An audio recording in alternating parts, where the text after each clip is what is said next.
بسم اللہ الرحمن الرحیم۔ السلام علیکم۔ اب تک آپ نے ان پراسرار مقامات کے متعلق جو کچھ بھی سنا،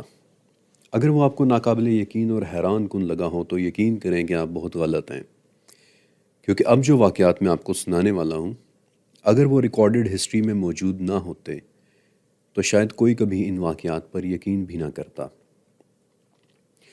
ان میں سے پہلا واقعہ 14 اپریل 1561 کو جرمنی کے شہر نوئرمبرگ میں پیش آیا تھا۔ اب 15ویں صدی کے یورپ میں نوئرمبرگ ہولی رومن امپائر کا ایک بہت بڑا شہر تھا، اور ایک بہت بڑا شہر ہونے کا مطلب یہ ہے کہ اس واقعے کی سچائی کے گواہ سینکڑوں کی تعداد میں شہر کے اندر موجود تھے، اور اس واقعے کا ایک ریکارڈ آج بھی سوئٹزرلینڈ کے شہر زیورک کی کلیکشن میں ایک ووڈ کٹ پینٹنگ کی صورت میں موجود ہے۔ اس واقعے کو نوئرمبرگ والوں نے اپنے شہر کے پمفلٹس میں بھی چھپوایا تھا، اور آپ کی آسانی کے لیے میں ان میں سے ایک پمفلٹ کا ترجمہ آپ کے سامنے رکھ دیتا ہوں، جو کہ نوئرمبرگ والوں کی زبانی کچھ یوں ہے کہ 14 اپریل سن 1561 کی صبح 4 سے 5 بجے کے درمیان ہمیں آسمان میں ایک نہایت خوفناک نظارہ دیکھنے کو ملا، جسے ہمارے شہر نوئرمبرگ کے سینکڑوں لوگوں نے دیکھا ہے۔ ہمیں سب سے پہلے سورج کے گرد سرخ رنگ کے آدھے دائرے نظر آنا شروع ہوئے، جنہیں دیکھ کر ہمیں پریشانی طاری ہوئی، اور پھر ایک کے بعد ایک ہمیں آسمان میں کچھ عجیب و غریب سی گول چیزیں نظر آنا شروع ہو گئیں۔ ان میں سے کچھ چیزوں کا رنگ ہلکا دہکتا ہوا سرخ تھا، اور کچھ کا رنگ انتہائی کالا سیاہ۔ ان میں سے کچھ چیزیں اکیلے اڑ رہی تھیں اور کچھ چیزیں اکٹھی اڑ رہی تھیں۔ ان کی اڑان بھی ایک سمت میں نہیں تھی، بلکہ وہ انتہائی ایریٹیکلی اڑ رہی تھیں، یعنی کہ تیزی کے ساتھ ادھر ادھر اڑتے ہوئے گولے۔ وہ چیزیں سینکڑوں کی تعداد میں نظر آ رہی تھیں۔ ان میں سے کچھ بالکل گول سفیرز جیسی تھیں، اور کچھ عجیب و غریب سلنڈرز جیسی، اور ان میں سے کچھ کی شکل ایک کراس کے جیسی تھی۔ ان میں سے کچھ چیزیں بہت بھاری نظر آ رہی تھیں اور کچھ وزن میں انتہائی ہلکی پھلکی، اور پھر انہوں نے آپس میں لڑنا شروع کیا۔ ان کی یہ لڑائی 1 گھنٹے تک چلتی رہی، یہاں تک کہ ہم یہ بھی فیصلہ کرنے کے قابل ہو گئے کہ کون سی سائیڈ جیت رہی ہیں۔ اور جب یہ لڑائی اپنے عروج پر پہنچ گئی تو یوں لگا کہ وہ چیزیں اس حد تک تھک گئی ہیں کہ جیسے سورج سے نیچے گرنے والی ہوں۔ ان میں سے بعض گولوں کے اندر سے بہت گاڑھا سا دھواں بھی نکل رہا تھا۔ کافی دیر تک نظر آنے والے اس منظر کے بعد ہم نے آسمان میں ایک بڑا سا کالے رنگ کا نیزہ دیکھا کہ جو مغرب سے مشرق کی طرف چلتا جا رہا تھا۔ ان سب باتوں کا آخر کیا مطلب ہے صرف خدا ہی جانتا ہے، لیکن ہم نے پچھلے کچھ عرصے میں آسمانوں کے اندر ایک کے بعد ایک عجیب و غریب واقعات ہوتے دیکھے ہیں۔ اب میرا آپ سے ایک سوال ہے کہ کیا آپ کے پاس اس واقعے کی کوئی وضاحت ہے؟ یہ واقعہ تاریخ کے پہلے ہوائی جہاز بننے سے بھی 350 سال پہلے ریکارڈ ہوا تھا، اور یہ کسی ایک فرد کا دیکھا ہوا واقعہ نہیں ہے کہ جسے محض اس کا وہم یا اس کا گھڑا ہوا جھوٹ کہہ کر ٹال دیا جائے۔ اس واقعے کے سینکڑوں گواہ موجود تھے، اور یہ بات بھی ریکارڈڈ ہے کہ اس واقعے کے بعد خوف کے مارے اگلے کئی مہینوں تک جرمنی کے چرچز میں خدا سے معافیاں اور دعائیں مانگی جاتی رہی تھیں۔ اسی واقعے سے ملتا جلتا ایک اور واقعہ بھی میں آپ کو سنانا چاہتا ہوں، جو نوئرمبرگ واقعے کے 5 سال بعد سوئٹزرلینڈ کے شہر بیسل میں دیکھا گیا تھا۔ لیکن اس مرتبہ ہونے والا واقعہ نوئرمبرگ سے تھوڑا سا مختلف تھا، اور وہ اس طرح کہ سوئٹزرلینڈ میں ہونے والا واقعہ صرف 10 دن کے عرصے میں 3 مرتبہ ہوتے دیکھا گیا تھا۔ 27 جولائی، 28 جولائی اور پھر 7 اگست سن 1566 کو پیش آنے والا یہ واقعہ، جسے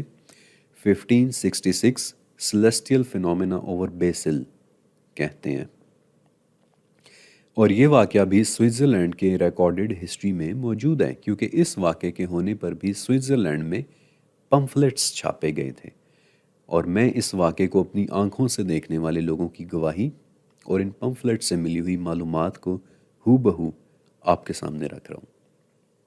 ان واقعات کا آغاز دراصل ایک غیر معمولی سورج نکلنے کے ساتھ ہوا تھا، جس کا طلوع بھی عجیب و غریب تھا اور جس کا غروب بھی عجیب و غریب اور معمول سے ہٹ کر تھا۔ اس رات چاند کو بھی گرہن لگا تھا، اور پھر اگلی صبح ایک سرخ رنگ کا سورج دیکھنے کو ملا تھا۔ اور اب میں آپ کو اس پمفلٹ کے مطابق پیش آنے والی کچھ باتیں بتاتا ہوں۔ 28 جولائی سن 1561 کو سوئٹزرلینڈ کے شہر بیسل کے اوپر صاف ستھرے آسمان میں سورج چمک رہا تھا، لیکن پھر صبح 9 بجے کے قریب اچانک سورج کا رنگ اور اس کی شیپ ایسے ہو گئی کہ جیسے بدل سی گئی ہو۔ سب سے پہلے سورج کی چمک ختم ہوئی اور پھر اس کا سائز جیسے بڑھ گیا۔ شہر کے تمام لوگ اسے دیکھ رہے تھے۔ بیسل شہر کے گھروں، اس کی سڑکوں اور اس کے آس پاس کی ہر چیز پر سورج کی روشنی تو پڑ رہی تھی، لیکن سب کچھ گہرے سرخ رنگ کا ہوا پڑا تھا۔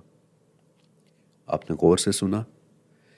اس پمفلٹ سے ملی معلومات سے یہاں تک تو واضح ہو جاتا ہے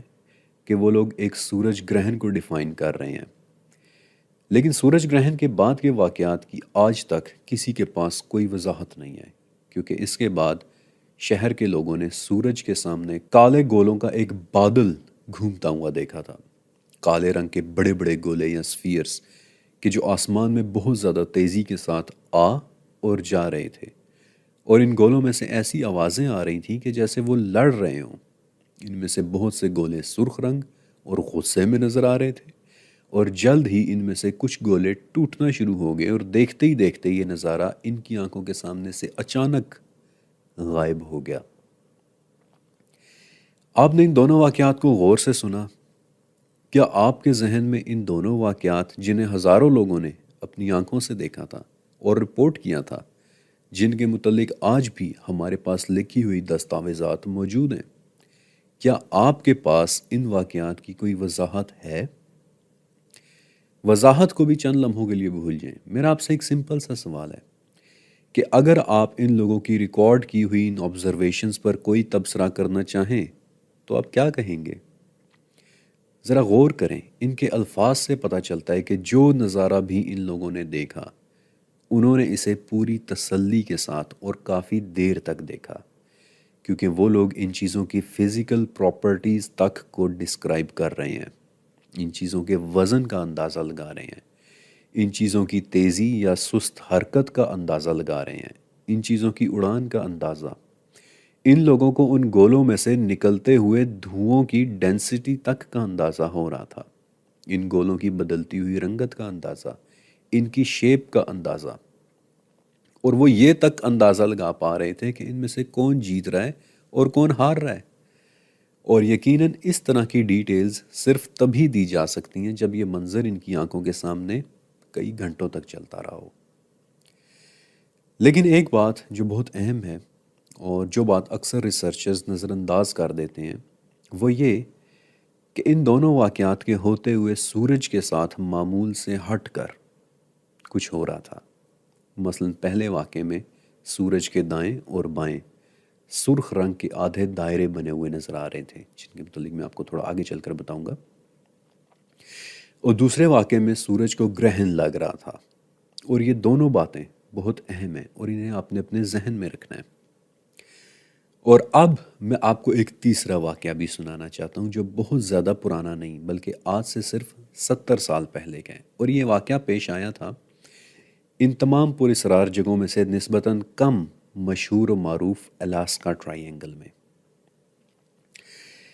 ہزاروں ایکڑ کے رقبے پر محیط دنیا کے دشوار ترین جنگلات، شدید ٹمپریچرز اور مشکل ترین پہاڑوں پر مشتمل امریکہ کی ریاست الاسکا کا ایک علاقہ، جس کے متعلق میں نے شروع میں آپ کو کچھ حد تک معلومات دی بھی تھیں۔ یہی وہ علاقہ ہے جہاں 1950 میں امریکہ کی بڑی گمشدگیوں میں سے ایک گمشدگی ہوئی تھی، جب ایک ملٹری جہاز اپنے 44 فوجی مسافروں کے ساتھ بالکل غائب ہو گیا تھا۔ اس جہاز کو امریکن اور کینیڈین ملٹری کے 7,000 لوگوں نے مل کر ڈھونڈا، لیکن کسی کو کچھ پتہ نہیں چلا۔ اور ایسا ہی ایک اور واقعہ 1972 میں ایک امریکن سیاستدان کے جہاز کے ساتھ پیش آیا تھا، جسے ڈھونڈنے کے لیے 39 دن تک 50 سویلین اور 40 ملٹری جہاز مل کر کوششیں کرتے رہے، لیکن امریکن سیاستدان کے جہاز کا کچھ پتہ نہیں چلا۔ الاسکا ٹرائی اینگل میں ہونے والی گمشدگیوں کی بھی کئی وجوہات بتائی جاتی ہیں، ہر طرح کی اسپیکولیشنز کی جاتی ہیں، ایسی افواہیں بھی کی جاتی ہیں، پھیلائی جاتی ہیں کہ جو ایلینز سے لے کر شیاطین اور خراب موسم سے لے کر برفانی طوفان تک کے ٹاپکس پر مبنی ہوں۔ اور باقی دو ٹرائی اینگلز یعنی برمودا اور جاپان ٹرائی اینگل کی طرح الاسکا ٹرائی اینگل کے متعلق بھی میں آپ کے سامنے سب سے پہلے وہ باتیں رکھوں گا کہ جو ہمیں سب سے پہلے کنسیڈر کرنی چاہیے، یعنی قدرتی آفات۔ الاسکا کی ریاست آج بھی دنیا کے موسٹ ان ایکسپلورڈ علاقوں میں سے ایک ہے۔ انٹچڈ جنگلات، الاسکا امریکہ کے سب سے گھنے جنگلات والی ریاست ہے، اور یہاں کی حکومت کی کئی وارننگز کے باوجود کہ موسم ٹھیک نہیں ہے، یا پھر جنگلی جانوروں کے حملوں کا خطرہ ہے، یا پھر کسی برفانی طوفان کی پیشن گوئی ہے، امریکن حکومت کی ان سب وارننگز کے باوجود آج بھی سینکڑوں سیاح اسٹیٹ آف الاسکا کا صرف اس لیے رخ کرتے ہیں تاکہ وہاں کی انٹچڈ ولڈرنیس کو ایکسپلور کر سکیں، اور ان سینکڑوں سیاحوں میں سے سبھی کے سبھی لوگ جنگل میں سروائیو کرنے کے لیے تربیت یافتہ نہیں ہوتے۔ سبھی لوگ الاسکا کے شدید موسموں اور گھنے جنگلات، خطرناک پہاڑی سلسلوں، بڑے بڑے گلیشیئرز، چھپی ہوئی غاروں اور گہری زمینی دراڑوں کے لیے تیار نہیں ہوتے۔ میں نے آپ کو بتایا تھا کہ اتنی بڑی زمینی دراڑیں یا کریوسز کہ جن میں پورے کے پورے جہاز گر جائیں اور پھر برف انہیں دفنا دے، چھپا دے، ایسے خطرناک علاقوں میں یا ایسے خوفناک پہاڑوں میں یا جنگلوں میں راستہ گم ہو کر بے رحم موسم کا شکار ہو جانا کوئی تعجب کی بات نہیں ہے۔ لیکن میں نے آپ کو یہ بھی بتایا تھا کہ جو بات تعجب کی ہے وہ دراصل ان گمشدہ لوگوں کی تعداد ہے کہ جو پورے امریکہ میں گم ہو جانے والوں کی نسبت دگنی ہے، بلکہ اس سے بھی زیادہ۔ لیکن جس واقعے کے متعلق میں آپ کو بتانا چاہتا ہوں وہ واقعہ دراصل 1940 میں الاسکا کے مچھیروں کے ایک گاؤں پورٹ لاک میں پیش آیا تھا۔ پورٹ لاک کامیابی سے کاروبار کرتے مچھیروں اور بھیڑ بکریاں پالنے والے لوگوں کا ایک گاؤں تھا جو کئی دہائیوں سے آباد تھا۔ لیکن 1940 کی دہائی اس گاؤں کے لیے کسی قیامت سے کم نہیں تھی۔ ہوا یوں کہ پورٹ لاک کے تالابوں میں بھیڑوں، بکریوں اور انسانوں کی کٹی پھٹی لاشیں ملنا شروع ہو گئیں۔ لوگ غائب ہونے لگ گئے، اور جب یہ خوفناک واقعات حد سے زیادہ بڑھ گئے تو پورٹ لاک کے گاؤں ایک ایک کر کے پولیس اسٹیشن کو رپورٹ کرنا شروع ہو گئے کہ کوئی عجیب و غریب جانور نما مخلوق ان پر حملہ کر رہی ہے۔ لیکن یہاں ایک بات ذہن میں رکھنی چاہیے کہ ہم الاسکا کی بات کر رہے ہیں، اور الاسکا وہ جگہ ہے جہاں دنیا کے چند بڑے بڑے جنگلی ریچھ پائے جاتے ہیں۔ تو کیا ان لوگوں کا سامنا کسی بہت بڑے جنگلی ریچھ سے ہو رہا تھا؟ ہو سکتا ہے، لیکن یہاں میں آپ کو الاسکا کے مقامی ریڈ انڈینز میں سے ان کے ایک مخصوص قبیلے تلنگت قبیلے کے متعلق بتانا چاہتا ہوں۔ یہ لوگ صدیوں سے امریکہ اور الاسکا میں آباد ہیں، اور دنیا کے تمام کلچرز کی طرح تلنگت کلچر میں بھی ان کی کچھ فوک لورز یا لوک کہانیاں پائی جاتی ہیں۔ ان مقامی قبائلی لوگوں میں سے ایک شخص تھا البرٹ پیٹکا، کہ جس کے ساتھ بقول البرٹ کے ایک عجیب واقعہ پیش آیا۔ البرٹ کے مطابق اس پر بہت زیادہ بالوں والی کسی مخلوق نے حملہ کیا تھا۔ البرٹ کے کتوں نے اس وقت اپنے مالک کو بچانے کے لیے اس مخلوق سے لڑائی بھی کی اور وہ بھاگ بھی گئی، لیکن بھاگنے سے پہلے اس مخلوق نے البرٹ کے سینے پر زور سے ایک وار کیا تھا۔ آپ کہہ سکتے ہیں کہ ہو سکتا ہے البرٹ پر کسی جنگلی جانور نے حملہ کیا ہو، لیکن البرٹ ایک مقامی تھا جو انہی جنگلوں میں پیدا ہوا اور پلا بڑا تھا۔ وہ وہاں کے مقامی جانوروں سے اچھی طرح واقف تھا۔ وہ ان جانوروں کی ڈسکرپشن میں فرق کرنا جانتا تھا۔ اسے پتا تھا کہ ریچھ یا بھیڑیے اور بالوں والی کسی مخلوق میں فرق ہوتا ہے۔ اور کچھ لوگ یہ بھی کہہ سکتے ہیں کہ ہو سکتا ہے کہ البرٹ جھوٹ بول رہا ہو، لیکن البرٹ جھوٹ نہیں بول رہا تھا، کیونکہ یہی وہ چوٹ تھی کہ بعد میں جس کے زخم کی تاب نہ لاتے ہوئے البرٹ کی موت ہو گئی تھی۔ اسی بالوں والی مخلوق کے متعلق ایک اور واقعہ ان مقامی قبائلی لوگوں کے دو لکڑہارے بھائی بھی سناتے ہیں کہ وہ جنگلوں میں لکڑیاں کاٹ رہے تھے، اور اس دوران بڑے بھائی نے ایک مضبوط اور بہت بڑے درخت کو تنے سے کاٹ کر گرا دیا، اور اس وقت اس کا چھوٹا بھائی 20 سے 25 فٹ دور کھڑا لکڑیاں کاٹ رہا تھا، اور اس وقت اس نے دیکھا کہ بہت زیادہ بالوں والی ایک مخلوق اچانک کہیں سے نکلی ہے اور اس نے اسی کٹے ہوئے درخت کے تنے کو اٹھا کر بڑے بھائی کو مارا ہے، اور چھوٹا بھائی اپنے بیان میں کہتا ہے کہ ہو ہی نہیں سکتا کہ وہ چیز کوئی انسان ہو، کیونکہ اتنے بڑے تنے کو کوئی انسان نہیں اٹھا سکتا تھا۔ دھیرے دھیرے پورٹ لاک کے لوگوں نے اس مخلوق کو مونٹیاک کے نام سے پہچانا شروع کر دیا، ایک ایسی مخلوق جو دیکھنے میں نہ تو انسان تھی اور نہ ہی کوئی جانور۔ پورٹ لاک کے کچھ لوگوں کا ماننا تھا کہ یہ کوئی ایسا جاندار ہے کہ جو دو مختلف دنیاؤں کے درمیان رہتا ہے، اور جو کسی اندیکھے راستے سے نکل کر ہماری دنیا میں آ جاتا ہے اور پھر اسی اندیکھے راستے سے واپس چلا جاتا ہے، اور جاتے جاتے بعض اوقات یہ انسانوں کو بھی اپنے ساتھ لے جاتا ہے۔ ان کہانیوں پر شاید ہی کوئی یقین کرے، لیکن جو بات سچائی کے ساتھ ہمیں پتہ ہے وہ یہ ہے کہ 1950 تک پورٹ لاک کے تمام لوگ پورٹ لاک کو چھوڑ کر ہمیشہ کے لیے وہاں سے جا چکے تھے۔ پورٹ لاک میں بچ جانے والا آخری شخص گاؤں کا بہادر پوسٹ ماسٹر تھا، جو اسی گاؤں میں پیدا ہوا اور پلا بڑا تھا اور ساری زندگی وہیں رہا۔ اس کے لیے اپنے آبائی گاؤں کو چھوڑ کر چلے جانا بہت تکلیف دہ تھا، لیکن پھر بھی بڑھتے ہوئے حملوں کے بعد بالآخر بوڑھا پوسٹ ماسٹر بھی 1951 میں پورٹ لاک چھوڑ کر چلا گیا، جس کے بعد آفیشلی وہاں کے پوسٹ آفس کو بند کر کے پورٹ لاک کو ابینڈنڈ سٹی، یعنی کہ ایک ترک شدہ شہر ڈکلیئر کر دیا گیا، اور آج اس وقت پورٹ لاک میں سوائے ویران گھروں اور چھوڑ دی ہوئی گاڑیوں کے علاوہ اور کچھ بھی نہیں ہے۔ اب تک میں نے جو کچھ بھی آپ کو بتایا، مجھے پورا یقین ہے کہ آپ کے ذہن میں Bermuda try angle, Japan try angle اور الاسکا ٹرائی اینگل کے متعلق جوابات کی نسبت کہیں زیادہ سوالات پیدا ہو گئے ہوں گے، لیکن یہ پوری اسرار سی حیرانیاں صرف یہیں تک نہیں ہیں۔ 1561 اور 1566 میں ہونے والے جرمنی اور سوئٹزرلینڈ کے واقعات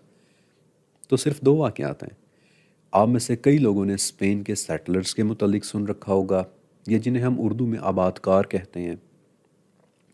یعنی کہ وہ لوگ جو امریکہ کی دریافت کے بعد 15ویں صدی میں اسپین اور یورپ سے نکل کر جہازوں میں بھر بھر کر دریافت ہونے والی اس نئی دنیا یعنی امریکہ آئے تھے۔